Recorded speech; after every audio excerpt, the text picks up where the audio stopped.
हमारी जो भारतीय जनता पार्टी है वो कार्यकर्ताओं की पार्टी है, संगठन की पार्टी है। आज सबसे बड़ा संगठन है भारतीय जनता पार्टी का।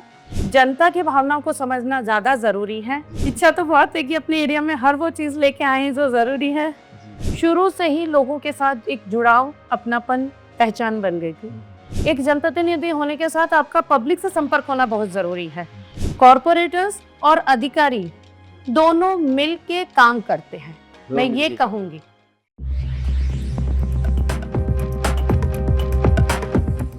नमस्ते दर्शक मित्रों, मैं अर्पित अगेन पॉलिटिकल पॉडकास्ट को लेके आपके समक्ष हाजिर हो रहा हूँ। आपको थोड़ा ताज्जुब होगा कि मैं हिंदी में क्यों बोल रहा हूँ। तो इसका आंसर ये है कि आज हमारे साथ जो कॉर्पोरेटर है वो हिंदी भाषी है और हिंदी तो हमारी मातृभाषा है, तो क्यों नहीं हम भी थोड़ी सीख जाएंगे गुजराती होके। हमारे साथ है रश्मि जी साबू जी। रश्मि मैडम जो वार्ड नंबर 22 की कॉर्पोरेटर है। नमस्ते मैडम। नमस्कार जी। हाँ, आप को यहाँ पे बुला के बहुत अच्छा लग रहा है और हमारी हिंदी भी सुधर जाएगी, ये भी हमें काफ़ी ऐसा लग रहा है कि हमारी हिंदी थोड़ी बहुत सुधर जाएगी। साइकोलॉजिकल इवैल्यूएशन होता है, एक जो पढ़े लिखे होते हैं उनकी एक ऑरा होती है और वो डेफिनेटली आपको देख के लग रही है कि वो ऑरा आप में है। जब आपसे मालूम हुआ कि आप बीएससी है और उसके बाद आपने एमबीए किया है ह्यूमन साइकोलॉजी पे, तो मैं तो आपको क्या पढ़ूंगा। हमारे हमारे जो व्यूअर्स है वो क्या पढ़ेंगे। आप में वो कला है कि आप ह्यूमन साइकोलॉजी की है, तो आप लोगों के दिमाग में जाके क्या सोच रहे वो पढ़ सकते हैं। पॉलिटिक्स में कितना फायदा होता है, सबसे पहले तो आपका स्वागत है। नमस्कार, मैं रश्मि गिरधारी साबू और सर्वप्रथम तो मैं आपको धन्यवाद करूंगी कि आपने मुझे यहाँ आमंत्रित किया अपनी बात रखने के लिए। बिल्कुल। और आपने बिल्कुल बोला कि मैं हिंदी भाषी हूँ, ये बात सही है। लेकिन अगर राजस्थान हमारी जन्मभूमि है तो गुजरात हमारी कर्मभूमि है। बहुत सही बात। जितना अच्छा मैं हिंदी बोल सकती हूँ उतना ही अच्छा गुजराती भी बोल सकती हूँ। क्या बात है। तो आप ये मत सोचिए कि अगर आप गुजराती में प्रश्न करेंगे तो मुझे नहीं आएगा। બધું આવડે છે, તમે પૂછી શકો છો। नहीं है, हमने बोला कि आज हम सीख जाएंगे। डेफिनेटली सीखना सिखाना तो जिंदगी भर चलता ही रहेगा। सही बात है। जी। तो ये जो ह्यूमन साइकोलॉजी आपने पढ़ी है, पॉलिटिक्स की बात होती रहेगी, करेंगे। जी जी बिल्कुल। लेकिन ह्यूमन साइकोलॉजी आपको किस तरह से हेल्पफुल रहती है? जी हाँ, मैंने बीएससी किया है और साथ में मैंने मास्टर्स किया human psychology and child development. सीखी हुई चीज हमेशा काम आती है और राजनीतिक जीवन में व्यक्ति को समझना, व्यक्ति की भावनाओं को समझना, मैं सिर्फ ऐसा नहीं कह रही कि नेताओं को समझना है या किसी पॉपुलर व्यक्ति को समझना है। जनता की भावनाओं को समझना ज्यादा जरूरी है कि आज जो आम नागरिक है वो हमसे क्या चाहता है या उनकी जरूरत क्या है, तो उसको समझने के लिए यह स्टडी मेरे बहुत काम आता। तो मतलब ये आपका एक कार्यालय भी है? जी हाँ, मेरा कार्यालय है U130 राजमहल कॉम्प्लेक्स वेसू में। ऐसा। और यह कार्यालय मेरा नहीं, अभी तो जनता का है और जनता के लिए है। मैं तो सिर्फ वहाँ उपस्थित रहती हूँ उनकी सेवा के लिए। एक बहुत क्वेश्चन रहता है इंडिया में, अभी भी हम लोग सोचते हैं कि हम लोग बहुत एडवांस हो गए, आर्टिफिशियल इंटेलिजेंस का ज़माना है, लेकिन जब लड़कियों की बात आती है तो थोड़े अभी भी कंजर्वेटिव है हम लोग इंडिया में। फिर भी आपने इतनी पढ़ाई की, पढ़ाई करने के बाद आई थिंक आप काफ़ी अच्छे बिजनेस घराने से। जी बिल्कुल। राइट। बिजनेस घराने से होने के बावजूद आप सोशल सेवा में काफ़ी एक्टिव थे। बिजनेस घराने में है इसलिए सोशल एक्टिव थे कि आपकी कैपेसिटी है कि भाई आप सोशल वर्क भी कर पाओ? नहीं नहीं, देखिए जिस परिवार से मैं बिलोंग करती हूँ या जो मेरा ससुराल है, जहाँ मतलब जिस परिवार में मैं आज हूँ, शुरू से ही हमारा परिवार दोनों तरफ से सेवा भावी समाज सेवी रहा है। तो डेफिनेटली परिवार के संस्कारों का असर पड़ता है। और अगर मेरी पर्सनली अगर आप बात करें तो शुरू से मेरी ये सोच रही है कि अगर हम फिजिकली और फाइनेंशियली फिट हैं तो हमें उन लोगों की मदद जरूर करनी चाहिए जो जरूरतमंद हैं, चाहे वो फाइनेंशियल लेवल पर हो, अगर कहें तो किसी को ज़रूरत होती है सेल्फ डिपेंडेंट होने की, किसी को ज़रूरत होती है आर्थिक सहायता की, कोई फिजिकली हैंडीकैप्ड होते हैं। तो इसी सोच के साथ मैं शुरू से सोशल वर्क में जुड़ी हुई हूँ।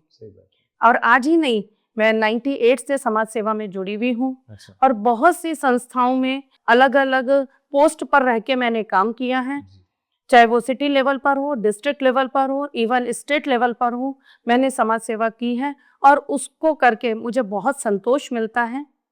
और मेरी खुद का एक एनजीओ है। क्या नाम है उनका? रिक्शा सेवा फाउंडेशन। रिक्शा सेवा फाउंडेशन। अच्छा। जी हाँ। उसमें आप और क्या क्या करते हो? हाँ, अपनी संस्था उस एनजीओ के माध्यम से मैं स्पेशली हैंडीकैप पीपल्स अच्छा। जो होते हैं उनके लिए सेवा करती हूँ। अच्छा। जैसे आजू बाजू के आप गाँव में देखेंगे तो बहुत से लोग हैं, सिर्फ इलाज नहीं मिलने की वजह से वो ब्लाइंड हो जाते हैं, क्योंकि कैटरेक्ट की प्रॉब्लम प्राय आज काफी होने लग गई है। और क्योंकि उनके पास इलाज का पैसा नहीं होता तो वो ब्लाइंड हो जाते हैं। तो ऐसे पीपल्स की हम लोग सर्च करते हैं और फिर हम उनका ट्रीटमेंट कराते हैं। तो ये आपका एक समाज सेवा हो गया, मतलब इसके समाज साथ- टीवी का आप हो। जी। Politics in a way basically लोगों का दिमाग में यही होता है कि भाई पॉलिटिक्स ज्वाइन किया है तो एक पर्पस से ज्वाइन किया होगा। एक नैरेटिव सेट हुआ है मार्केट में लोगों का, या फिर सिटीजन का, या फिर देश में सिटीजन का, कि भाई पॉलिटिशियन है तो ये खाली पैसे बनाने के लिए ही गए होंगे। एक नैरेटिव है जो हम लोग ये माध्यम से ये नैरेटिव को चेंज करना भी चाहते हैं। जी। और एज अ वुमन, पैसे के वाले घराने से, बिजनेस वाले घराने से, एजुकेटेड, और फिर पॉलिटिक्स में, तो आपको दिक्कतें आती है या नहीं आती है? देखिए, मेरा तो सिर्फ एक ही मानना है, प्लेटफॉर्म कोई भी हो, चाहे आप उसे समाज सेवा का बोले, चाहे एनजीओ का बोले, चाहे राजनीति का बोलिए, मैं यहाँ सेवा के भाव से ही आई हूँ। और डेफिनेटली अगर हम राजनीति में हैं तो कहीं ना कहीं हमें कुछ पावर या कुछ राइट्स मिल जाते हैं, जिसकी वजह से हम जनता की सेवा और ज्यादा अच्छे तरीके से कर सकते हैं। तो ये जो नैरेटिव है वो पूरा का पूरा गलत है कि भाई आप अगर पॉलिटिक्स में आते हो तो करप्शन करने के लिए ही आते हो।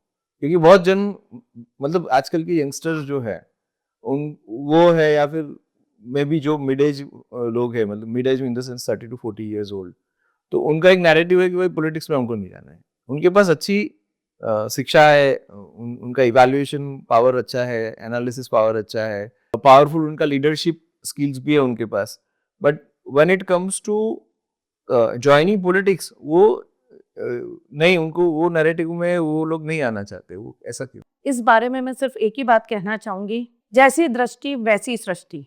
हमारा जैसी हमारी सोच होगी, हमारा नजरिया वैसा ही बनता है। 140 करोड़ की सोच ऐसी? नहीं, मैं नहीं मानती कि 140 करोड़ की सोच ऐसी है। अच्छा। अगर किसी की सोच ऐसी है तो उसको हमको ये प्रयास करना चाहिए कि हम उसकी सोच बदल सकें। जी, हमारा वही प्रयत्न है, इसलिए ये सवाल किया। जी। देखिए, एक कमल है, वो कीचड़ में ही खिलता है। वो बीजेपी का है या खाली कमल? मैंने तो कमल की बात करी। ओके। कमल है, खिलता कीचड़ में है, जी। लेकिन उसके ऊपर एक बूंद कीचड़ नहीं ठहरता। तो ये हमारी सोच है कि हमें क्या बनना है, या हमें अपने आसपास की जगह को, अपनी दुनिया को, या अपने शहर को, अपने देश को हमें कैसा बनाना है, ये हमारा अपना नजरिया होना चाहिए। तो मेरा नजरिया तो यही है कि कोई भी प्लेटफॉर्म हो वो सेवा के माध्यम से होता है, सेवा के लिए होता है, लोगों की मदद करने के लिए होता है। तो राजनीति भी जो आज प्लेटफॉर्म है वो एक ऐसा ही माध्यम है, उसके माध्यम से हम लोगों की मदद कर सकते हैं और अपने उसके साथ साथ हमारे देश को, हमारे शहर को हम आगे बढ़ा सकते हैं। क्योंकि आप सब जानते हैं कि जो हमारे प्रधानमंत्री नरेंद्र जी मोदी हैं, उन्होंने हमेशा अपने आप को प्रधानमंत्री नहीं बोला, प्रधान सेवक बोला, और वैसा ही काम उन्होंने किया भी। सबका साथ, सबका विकास, ये मूल मंत्र उन्होंने दिया जी। और उसी मूल मंत्र पे धीरे धीरे देखिए सभी लोग चल रहे हैं। सही बात। तो अगर हम अपने सोच को या अपने नजरिए को हम बदलेंगे तो वैसा ही नजारा हमें मिलेगा। हम काम कैसा करते हैं उसके ऊपर डिपेंड करता है कि रिजल्ट क्या निकलेगा। लोग पांव पे खींचते हैं। अच्छा काम जब हम करते हैं या हम कोई भी काम करते हैं, वो कोई भी व्यक्ति हो, घर हो, बाहर हो, समाज हो, कहीं भी हो, आपका अगर आप बिजनेस कर रहे हैं तो बिजनेस में देख लो, अगर जैसे अभी आपका ये मीडिया या आपका प्रोफेशन है, इसमें भी देख लिए, अगर आप कुछ काम कर रहे हैं तो लोग तो अपना ओपिनियन देंगे ही, आपके लिए अच्छा भी दे सकते हैं, आपके लिए बुरा भी दे सकते हैं। लेकिन अगर आप कुछ कर रहे हैं और लोग आपकी ओपिनियन दे रहे हैं तो इसका मतलब ये होता है कि लोग आपको नोटिस कर रहे हैं, उनकी नजर में आपके काम की वैल्यू है, इसीलिए तो लोग बात कर रहे हैं। अगर आप में कुछ बात है तभी आपकी लोग बात करेंगे। आप एक स्पेसिफिक एरिया की कॉर्पोरेटर, जो बहुत सबसे बड़ा एरिया है सूरत का, राइट? जवाबदारी भी उतनी बड़ी होगी। जी बिल्कुल। और जितने भी पॉलिटिकल कार्यक्रम भी जो होते हैं वो भी बाय एंड लार्ज, जो रैलियां होती है या फिर एग्जीबिशन होता है या फिर कोई जलसा होता है, कोई अच्छा सा इवेंट हुआ, या इवेंट की जो भी इवेंट सब जो भी होते हैं फेस्टिवल्स पे या 15 अगस्त पे जो भी, वो भी आपके एरिया में मेजरली होता है।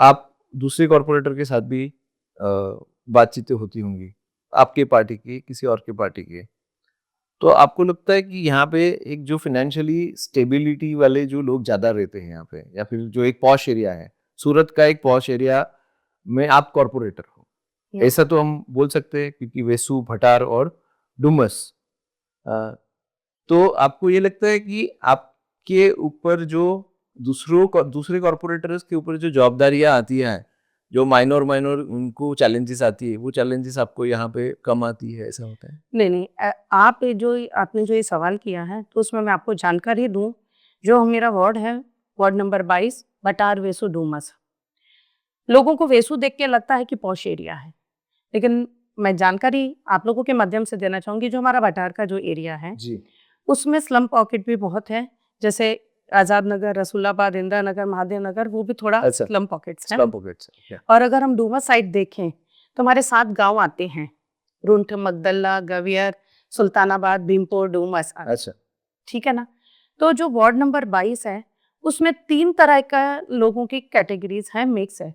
वेसु का अगर एरिया पॉश है तो उसमें आवास भी है। अच्छा, उसमें साथ साथ में आवास है जिसमें हमारे मध्यम वर्गीय या जो पुअर लोग हैं, वो पुअर तो नहीं कहूंगी, लोअर इनकम वाले, हाँ लोअर इनकम वाले लोग रहते हैं। तो पूरे वार्ड में मिक्स कम्युनिटी है, इसमें आपको हर कास्ट भी मिलेगी और हर लेवल के लोग भी मिलेंगे, चाहे फाइनेंशियली हो किसी तरीके से। तो ऐसा नहीं है कि सिर्फ एक पॉश एरिया है। वो भी एक नैरेटिव ही है कि वेसु, डुमस और भटार मतलब सब पैसे वाले रहते हैं, ऐसा नहीं होता। नहीं, ऐसा बिल्कुल नहीं है। हर फाइनेंशियल कैटेगरी वाइज हर कैटेगरी के लोग यहाँ रहते हैं और जो प्राथमिक सुविधाएं हैं वो तो सबको चाहिए। और जो वेसु का जो एरिया है वो डेवलपिंग एरिया है, तो यहाँ रोज आप देखते होंगे नए आवास, नए हाई राइज बिल्डिंग्स, बंगलो सब बनते हैं। तो कोई नई चीज बन रही होती है तो उनकी रिक्वायरमेंट, प्राथमिक सुविधाएं भी ज्यादा होती हैं, तो उनको भी फुलफिल करना हमारी ड्यूटी बन जाती है। आपके एरिया में जब से आप कॉर्पोरेटर बने जी, ऐसी कोई सिद्धियां जो आपको लगता है, जो एक सेटिस्फाई होता है ना, आदमी कोई काम करता है तो उससे सेटिस्फैक्शन मिलता है। जैसे मैं आपका अभी इंटरव्यू ले रहा हूँ, ये मेरा प्रोफेशन ही नहीं था और मैंने शुरू किया है, तो मुझे ऐसा लगता है कि नहीं, मुझे बहुत अच्छा लगता है कि बातें तो बहुत करते हैं लेकिन अभी कैमरा के सामने बात करनी है तो एक अच्छा लगता है। ऐसी कोई बातें या फिर ऐसा कोई अचीवमेंट आपको लगता है कि जो एज ए ह्यूमन आपको बहुत सेटिस्फाई करता है? हाँ, कुछ काम ऐसे हैं जो मतलब जिनको करके दिल को खुद को सेटिस्फेक्शन मिलता है कि हाँ हमने कुछ अच्छा किया। जी, जैसे नया एरिया है, डेवलपिंग एरिया है, तो ऑब्वियसली उसमें प्राथमिक सुविधाओं की जरूरत भी होती है। सही। तो आज जैसे जैसे एरिया ग्रो करता है वैसे जो एसएमसी की सुविधाएं हैं महानगर पालिका में लोगों के लिए चाहिए, तो हमने एक प्राइमरी हेल्थ सेंटर और एक फायर स्टेशन जो राहुल राज मॉल के पीछे बन रहा है, आप कभी उधर जाएं तो जरूर विजिट कीजिए। और एक हमारा वार्ड ऑफिस जो आनंद रेजिडेंसी के पास आने वाला है। और आप अमोर में देखेंगे, अमोर होटल के पास बगदल्ला में एक 50 बेड की हॉस्पिटल। अच्छा, जी हाँ, 50 बेड की हॉस्पिटल, क्योंकि हर जोन में एक 50 बेड की हॉस्पिटल का हमारे जो हरीश भाई स्टैंडिंग कमेटी चेयरमैन थे उन्होंने प्रोविजन रखा था। अच्छा, तो वो हमारे एरिया में आ रही है, इस बात की बहुत खुशी है। बहुत बढ़िया। दूसरा, 8वां जोन में एक सुमनशाला आज मुझे बहुत अच्छा लगता है ये बताते हुए कि 8वां जोन में पहली सुमन शाला जो बजट में पास कराई, उस चीज को लेके मुझे बहुत खुशी है। सुमन शाला क्या करता है? सुमन शाला एसएमसी की स्कूल है जो 12th तक जिसमें एजुकेशन फ्री देते हैं। हाँ, एजुकेशन देते हैं। तो वो पहली सुमन शाला हमने बजट में पास कराई। बहुत बढ़िया। और वो अपने ही वेसू एरिया में आ रही हैं। 11 करोड़ का बजट है उसका और सामान्य सभा में ऑलरेडी पास हो चुका है, उस पे काम शुरू होने वाला है। तो ये ऐसे प्रोजेक्ट हैं जो एरिया के डेवलपमेंट के लिए, लोगों की नीड्स के लिए ज़रूरी हैं। जैसे आज एसएमसी में, इस एसएमसी के स्कूल्स में पढ़ाई बहुत अच्छी होती है, तो बच्चे स्टूडेंट बढ़ते हैं, तो स्कूल्स बड़े होने चाहिए। तो आज अपने एरिया की भरथाना, वेसू, मगदल्ला और गवियर 4 स्कूल जो एसएमसी की चल रही हैं, नगर प्राथमिक शालाएं, उनकी स्ट्रक्चर स्टेबिलिटी चेक करा के, क्योंकि बच्चों की संख्या बढ़ रही थी, वो रिक्वायरमेंट को देख के, और स्ट्रक्चर स्टेबिलिटी बहुत अच्छी थी, तो हमने उसमें एक फ्लोर बढ़वाए हैं जी। और वो आप कभी विजिट कीजिए, वो बिल्कुल तैयार है और वहाँ बच्चे पढ़ रहे हैं। क्या बात। तो वो एक अपने आप में सेटिस्फेक्शन है कि जो हमारी प्राइमरी नीड्स होती हैं, जैसे मकान होना चाहिए, तो यहाँ आवास की संख्या भी बहुत है और नित नए मकान या आवास बन भी रहे हैं यहाँ। इसके अलावा एजुकेशन, तो नगर प्राथमिक शालाएं, उनमें स्ट्रक्चर स्टेबिलिटी अच्छी है, तो एक फ्लोर बड़ा है। और नई सुमन शाला आ रही है, वो भी इंग्लिश मीडियम। और दूसरा हेल्थ को, तो प्राइमरी हेल्थ सेंटर है, उसके साथ साथ 50 बेड की हॉस्पिटल आ रही है। क्या बात। और जो प्रॉपर्टीज हमारी हैं, जैसे वाटर बॉडीज, पानी की भी अपनी आवश्यकता है, तो जो भरताना तालाब है उसको भी हम रिनोवेट करा रहे हैं। क्या बात है। बिल्कुल, उसका पूरा रिनोवेट होगा। आपके पास ये सब करने के लिए बजट, कॉर्पोरेटर के पास इतना बजट नहीं होता है, और आप जो काम कर रहे हैं उसमें तो कई 100 करोड़ लग जाएंगे। जी जी, हर साल सूरत म्युनिसिपल कॉर्पोरेशन का बजट आता है, बजट सत्र, तो उस बजट में ये अपनी कैपेसिटी है कि हम कितना वर्कआउट करके अपने एरिया में हम प्रोजेक्ट पास करा। तो एनुअल जो बजट सत्र होता है, उसमें अगर आप अच्छे से स्टडी करके, जोन पे अच्छे से कोऑर्डिनेट करके अगर आप अपनी बात रखते हैं, तो डेफिनेटली वो बजट में पास होती है। और ये सब चीजें तो हमने बजट में पास कराई हैं। बिल्कुल, हमारा काम चल रहा है, आप विजिट कीजिए। ये फ्लोर अपग्रेड हो चुके हैं, भरताना तालाब का रिनोवेशन जल्दी चालू होने वाला है, सुमन शाला का काम शुरू होने वाला है, 50 बेड की हॉस्पिटल तैयार चल रही है, प्राइमरी हेल्थ सेंटर का स्ट्रक्चर खड़ा हो चुका है, एक फायर स्टेशन है, फायर स्टेशन का स्ट्रक्चर खड़ा हो चुका है, वार्ड ऑफिस का बजट पास हो गया है। मतलब काफी कुछ आपने वो टिक कर दिया कि भाई ये हो गया, ये हो गया, ये हो गया। अभी क्या बाकी है? कुछ चीजें बाकी है। इच्छा तो बहुत है कि अपने एरिया में हर वो चीज लेके आए जो जरूरी है जी। एक स्पोर्ट्स कॉम्प्लेक्स का मन है, और हमेशा अब एरिया में ज्यादा से ज्यादा फैसिलिटी प्रोवाइड करा सके, यही एक कोशिश रहती है। हर बजट में कुछ ना कुछ अपने वार्ड के लिए लेके आते हैं। आपका वार्ड जो है उसमें बहुत सारे ऐसे भी बिल्डिंग है जहाँ पे बहुत रईस लोग रहते हैं, बराबर, ये तो सही बात है। बहुत सारे स्कूल्स और कॉलेजेस भी है, बिल्कुल, यूनिवर्सिटी भी आपके एरिया में आती है, साउथ गुजरात यूनिवर्सिटी, भगवान महावीर यूनिवर्सिटी, भगवान महावीर भी आपके एरिया में ही आती है, राइट। आपको, आप कैसे करती है इतना सारा, मतलब ये इतना इजी नहीं है जॉब, तो आप कैसे ये सब मैनेज करते हो? मैं 98 से सोशल वर्क में हूँ, क्योंकि मन में हमेशा एक ही बात है कि हमें कुछ अच्छा करते रहना है पब्लिक के लिए, तो इसी भावना के साथ हमेशा सोशल वर्क किया। तो शुरू से ही लोगों के साथ एक जुड़ाव, अपनापन, पहचान बन गई थी। तो वो जो मैं इतने सालों से सोशल वर्क किया, वो आज मुझे बहुत काम आ रहा है, क्योंकि एक जनप्रतिनिधि होने के साथ आपका पब्लिक से संपर्क होना बहुत जरूरी है।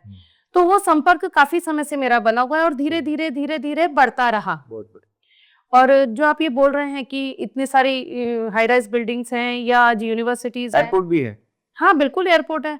उसके लिए तो हमारे प्रदेश अध्यक्ष और जो हमारे कैबिनेट मिनिस्टर पाटिल साहब जी, CR पाटिल साहब, उनका मैं तहे दिल से आभार व्यक्त करूंगी आपके माध्यम से, कि ये उनके इतने सालों की मेहनत है कि आज ये हम सूरत में एयरपोर्ट देख पा रहे हैं और उसका इस्तेमाल भी कर रहे हैं और इंटरनेशनल एयरपोर्ट बन गया है। ये उनका लगातार मेहनत और सतत प्रयास का ही ये एक। मैं उनका इंटरव्यू आज देख रहा था, ललन टॉप में उन्होंने इंटरव्यू दिया था, वो आज मैंने देखा। तो उन्होंने बहुत बढ़िया काम किया कि जो एयरपोर्ट है जिसके लिए कमिटमेंट देना था एयर इंडिया को, तो लोकल बिजनेसेस हाउसेस के साथ बैठ के इन्होंने FD as a security deposit दी और उसके बाद ये एयरपोर्ट चालू हुआ था। मतलब ये एक बहुत डिफिकल्ट, बहुत मतलब difficult। बहुत बहुत मेहनत करी है इसके मेहनत उन्होंने। की, मैं सही बात है, बहुत सही बात है। एक्चुअली में मैं आपको बताऊं, माइक्रो मैनेजमेंट जी, जो एक बोलते हैं ना माइक्रो मैनेजमेंट, जी, कि एक बूथ से लेके वार्ड, वार्ड से लेके मंडल, मंडल से लेके शहर, शहर के आगे जिला, और फिर प्रदेश, और फिर राष्ट्र, हाँ, इस तरह से चलता है सही। जो माइक्रो मैनेजमेंट है। और अगर आप एक जनप्रतिनिधि हो तो अपने एरिया का आपको ध्यान होना चाहिए। जी, तो सिर्फ ऐसा नहीं कि वार्ड, आपको अपने बूथ की जानकारी भी होनी चाहिए। सही बात। अगर आप बूथ लेवल तक अपने लोगों से जुड़े रहेंगे तो आप उनकी प्रॉब्लम भी समझ सकते हैं और उस समस्याओं का निराकरण भी ला सकते हैं। और एक जनप्रतिनिधि होने के साथ नाते पब्लिक से जुड़ा होना बहुत जरूरी है, जनसंपर्क होना बहुत जरूरी है, तभी आप अच्छे से काम कर सकते हैं और अपने एरिया की समस्याओं का समाधान कर सकते हैं। कई बार पब्लिक भी इरिटेटिव सिचुएशन में आ जाती है, मतलब वो इरिटेट हो जाते हैं कि ये नहीं हुआ है, पानी भर गया है, खड्डा हो गया है, मतलब वो भी बारिश का सीजन। तो आपको ये नहीं लगता है कि आम जनता को भी थोड़ा सब्र रखना चाहिए, या फिर उनको एक सिस्टम जो है, सिस्टम के हिसाब से चलेगा? ऑफ कोर्स अगर मेरे यहाँ घर में पानी आता है तो मैं चिल्लाऊंगा ऑब्वियसली, मैं, पर वो टाइम पे वो बहुत पैनिक हो जाते हैं और पॉलिटिशियन को अनाप शनाप बोलते हैं, या फिर वो ऐसा ऐसा मानते हैं कि भाई ये देखो आपको तो कुछ पड़ी ही नहीं है। वो हिसाब मतलब वहीं पे वो नेगेटिव नैरेटिव हो जाता है लोगों का। बट वही तो हमारा काम है। देखिए, कोई पब्लिक किसी को भी प्रॉब्लम आई तो वो किसको बोलने जाएगा? अपने जनप्रतिनिधि को बोलने जाएगा। अगर प्रॉब्लम है तो किसको बोलने जाएगा? जनप्रतिनिधि को बोलने जाएगा। अगर कोई पेशेंट है, वो बीमार होता है तो किसके पास जाता है? डॉक्टर के पास जाता है। फिर डॉक्टर्स को अपनी प्रॉब्लम बताता है, उस समय दुखी भी होता है, परेशान भी होता है, चिल्लाता भी है, डॉक्टर पेशेंट से सुनता है ना, फिर उसका सॉल्यूशन लाता है। तो वही हमारा काम है। उनको तकलीफ है तो हम किसको बोलेंगे? हमको ही तो बोलेंगे। हमारा काम यही तो है कि उनकी प्रॉब्लम को सुनना, फिर उनको समझाना, और जो प्रॉब्लम है उसका जो बेस्ट सॉल्यूशन निकल सकता है टेक्निकली या हर तरीके से, लॉ के माध्यम से, या जो अपने रूल्स एंड रेगुलेशन है, लॉज हैं, उसके माध्यम, जो भी पॉलिसी है अपनी, जो सूरत म्युनिसिपल कॉर्पोरेशन के जो भी नॉर्म्स है, उसके माध्यम से जो भी बेस्ट सॉल्यूशन निकल सकता है वो निकालना है। वही तो हमारा काम है। लेकिन वो जब भी कॉर्पोरेटर का मैंने देखा है कि जब वो सॉल्यूशन देना चाहते हैं, लेकिन कई बार अधिकारी जो होते हैं, जो ब्यूरोक्रेट्स होते हैं, उनके साथ भी आपको मतलब सर से सर लगाना पड़ता है। ये बात सही है? कॉर्पोरेटर्स को अधिकारियों से काम निकलवाना पड़ता है। निकलवाना पड़ता है ये तो मैं नहीं कहूंगी। अच्छा। ये नहीं, ये चीज नहीं है। कॉर्पोरेटर्स और अधिकारी दोनों मिलके काम करते हैं, मैं ये कहूंगी। अच्छा। अगर आपका संपर्क अपने अधिकारी के साथ अच्छा है, काम बिल्कुल होगा। अधिकारी हो चाहे जनता हो, अगर आप अपनी बात सही तरीके से रखेंगे तो पब्लिक भी समझेगी और अधिकारी भी समझेंगे और आपका काम होगा। ऐसा नहीं कि सिर्फ अधिकारी को समझाना है, पब्लिक को भी समझाना पड़ता है। तो अगर आपको अपनी बात तरीके से कहना आता है, या आप उनकी बात, अपनी उनकी प्रॉब्लम को समझ के ढंग से उनको समझा सकते हैं, या अधिकारी है, अधिकारी से टेक्निकल जो भी नॉर्म्स है या जो भी है, जो सिचुएशन है, उसको आप ढंग से समझ के दोनों को एडजस्ट, मतलब दोनों को समझा सकते हैं, कम्युनिकेट कर सकते हैं, तो आप सब काम करवा सकते हैं। मैम आप मिलके ही काम होते हैं। मैम आप एजुकेटेड हो, हाँ, राइट? तो मेरा सवाल एक वो हिसाब से है कि एजुकेशन होने से फर्क पड़ता है पॉलिटिक्स में, समझने में, काम करने में, काम निकल करवाने में? जैसे आपने बताया अधिकारी है, तो आप एक 360 डिग्री सोच सकते हो एजुकेटेड। मेरा ये मानना है कि आप एजुकेटेड हो तो एक 360 डिग्री सोच सकते हो कि भाई हाँ देखो, ये कोई भी कुछ भी बोलेगा तो उसको मानना नहीं है, एक लॉजिकल थॉट प्रोसेस आती है। समझदारी की परिभाषा, मतलब उसकी बाउंड्रीज नहीं है। कुछ लोगों का अनुभव बहुत अच्छा होता है, वो बहुत ज्यादा एजुकेटेड नहीं होते, उनके पास 2-3 डिग्री नहीं होती, लेकिन उनकी समझ बहुत अच्छी होती है, वो पब्लिक की प्रॉब्लम्स को अच्छी तरीके से समझ सकते हैं। एजुकेशन जो है वो हमारी मेंटालिटी को वाइड बना सकती है, ब्रॉडर कर सकती है, हमारे सोचने की शक्ति को बढ़ा सकती है, समझने की शक्ति को बढ़ा सकती है, ये जरूर कर सकती है। लेकिन हम पब्लिक को कितना समझ सकते हैं, या हम लोगों की प्रॉब्लम या कुछ भी बात है, चाहे प्रॉब्लम नहीं, खुशी हो, दुख हो, हम उनके साथ कितना जुड़ सकते हैं, या हमारा अनुभव कितना बड़ा है, ये सब चीजें भी बहुत जरूरी होती हैं। सिर्फ एजुकेशन से ही सब कुछ हो सकता है? पर एजुकेशन सपोर्ट करेगा? एजुकेशन डेफिनेटली सपोर्ट करता है। अगर आप एजुकेशन से अपने माइंड को ब्रॉडर बना सकें तो एजुकेशन डेफिनेटली सपोर्ट करता है। ये सवाल मैंने इसलिए पूछा क्योंकि हमारा एक प्रयत्न ये भी है कि एजुकेटेड लोग ज़्यादा से ज़्यादा पॉलिटिक्स ज्वाइन करें। एजुकेटेड लोग पॉलिटिक्स ज्वाइन करें, बहुत अच्छी बात है। मैं भी यही कहूँगी कि देश का हर नागरिक पढ़े लिखे आगे बढ़े, वो बिल्कुल सही है। आज देखा जाए तो वर्ल्ड में अगर सबसे ज़्यादा युवा हैं तो हमारे भारत देश में है, तो हर युवा को एजुकेटेड होना चाहिए, उसको नॉलेज होनी चाहिए, और अगर वो एजुकेटेड रहेगा तो वो ब्रॉडर सोच सकता है, अपने आप को आगे बढ़ा सकता है, वो होना चाहिए। लेकिन उस एजुकेशन को अगर आप राजनीति की बात करते हैं तो हम उसको उसमें उसका अच्छे से ब्रॉडर होकर उसका यूज कर सकें, या उसका पब्लिक के लिए उसका अगर हम बेनिफिशियल कर सकें तो बहुत अच्छा है। एजुकेटेड होना चाहिए। रश्मि जी, 2 लाइन में आप मुझे बताइए कि अगर आप पॉलिटिक्स में नहीं होते तो क्या होते? एक लेडी, अगर एक लेडी की बात करूं, जैसे आज मैं खुद एक फीमेल हूं, उस नाते मैं बात करूं, फीमेल में एक भगवान ने कुदरत, जैसे बोलते हैं ना, भगवान ने खुद ब खुद एक शक्ति दे रखी है कि वो हर चीज को बैलेंस कर सकती है। तो फैमिली को भी बैलेंस करती है, तो मैंने तो फैमिली को साथ में बैलेंस करते हुए, क्योंकि मैं बहुत बड़ी फैमिली से हूँ, किड्स, हस्बैंड, पूरी फैमिली, इन लॉज सब होते हैं, उनके साथ बैलेंस करते हुए मैंने अपनी सोशल लाइफ भी बहुत अच्छी जी है। बहुत सारी संस्थाओं में हर पोस्ट पे रहते हुए मैंने काम किया है, तो मैंने सोशल लाइफ को भी बैलेंस किया।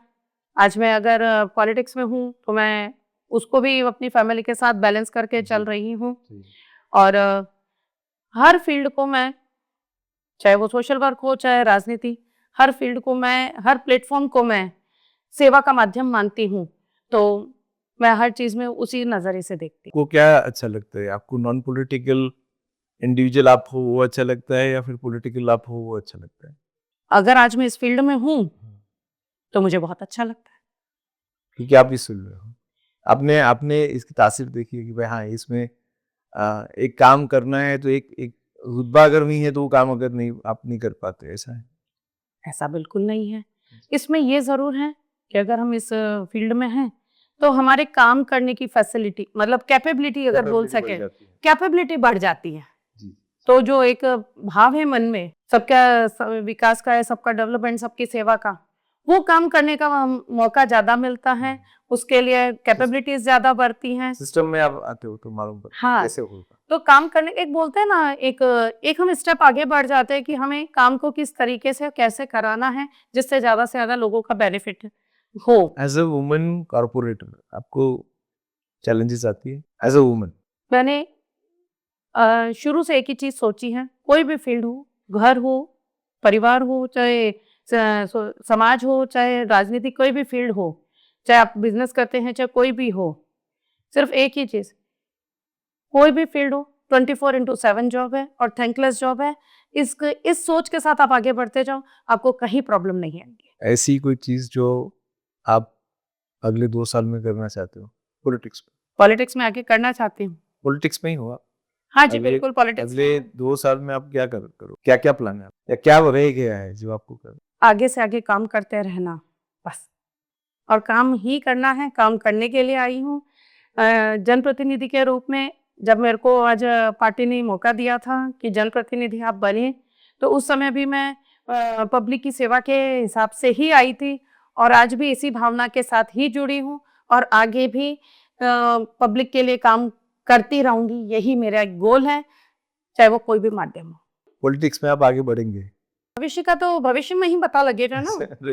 जी, हमें तो आज का सोचना है। आज हमारे पास मौका है, हमें अपना बेस्ट करना है, क्योंकि ये मेरा ज़रूर मानना है कि हमारी जो भारतीय जनता पार्टी है वो कार्यकर्ताओं की पार्टी है, संगठन की पार्टी है।